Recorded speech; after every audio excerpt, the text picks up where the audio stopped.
Uy, Father's Day ngayon ah. Para sa mga ama na mahilig mag-keep ng exotic, pero patago kung bumili, di kaya nanalo daw sa raffle, it's your time to shine. Kamo isa lang bibilin mo or last na to, promise. So bago tayo mag-start ng feeding ng tarantula, uy may sumisilip. Happy Father's Day sa lahat ng butihing ama natin dyan. Alam ko yung iba sa inyo gustong gusto mag-keep pero hindi magawa kasi nga may mga bata daw sa bahay. Let me show you a clip kung ano mangyayari pag may alaga ka at may bata sa bahay. Yeah, that's Beldera. That's her tummy. See, that's her tummy. That's Beldera's tummy? Yes. Pumipikit-pikit pa yan si Beldera. Very sweet lang. Pwede naman kasi sila matay mo, mapaamo. Yung iba nga ahas pa, diba? Pero syempre, nasa pag-uusap nyo pa rin mag-asawa yan o kung sino mang kasama nyo sa bahay. Pag ayaw talaga, di patago ka na lang. Pwede naman eh. Pero joke lang, syempre sumunod ka na lang. Pero yung totoo, Beldera, kailan mo masusungkit yan? Ano na nangyari sa'yo? Ba't hindi mo makuha-kuha? Tagalo.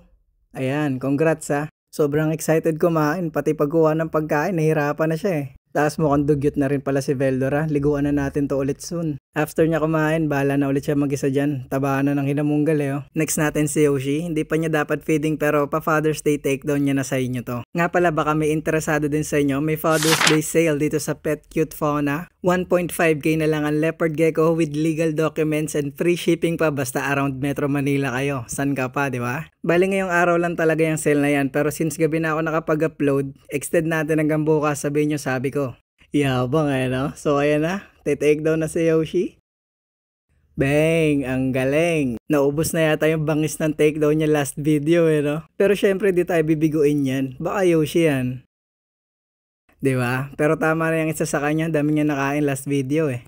Game. Dito na tayo sa tarantula. Unahin na natin sa Rengoku, fire leg natin. Viewers discretion is advised mga lodi. Gusto ko lang sana i-focus si Tony eh. Di ko nga dinidikit eh pero boom, grabe. Talaga naman. Kahit ako kinabahan eh. Kala ko lalabasin na ako eh. Ang weird pa neto, kung ano yung hindi nadikitan tsaka hindi nilagay sa ground, yun yung hinabol niya. Pero nung naglapag na ako ng panibago, hindi niya hinabol kung kailan ko pa kukunin tsaka niya pupuntahan. So ang ending, nakuha niya nang hindi ko nabibidyohan. Pero wag kayong mag-alala, naka-combo meal yan. Since maliit sa kanya yung binigay natin na lots, bibigyan pa natin siya ng isang super worm. Though yung takedown niya hindi na ganun kagigil kasi nga may kagat-kagat na siya eh. Ang gagawin niya na lang, kakagatin niya na lang ulit yung super worm. Eh no, kagat-kagat na ba?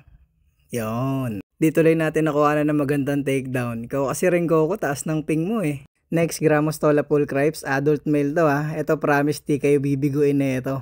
Medyo matagal lang bago lumabas eh. Asa na ba yon? Laliman nga natin ng konti.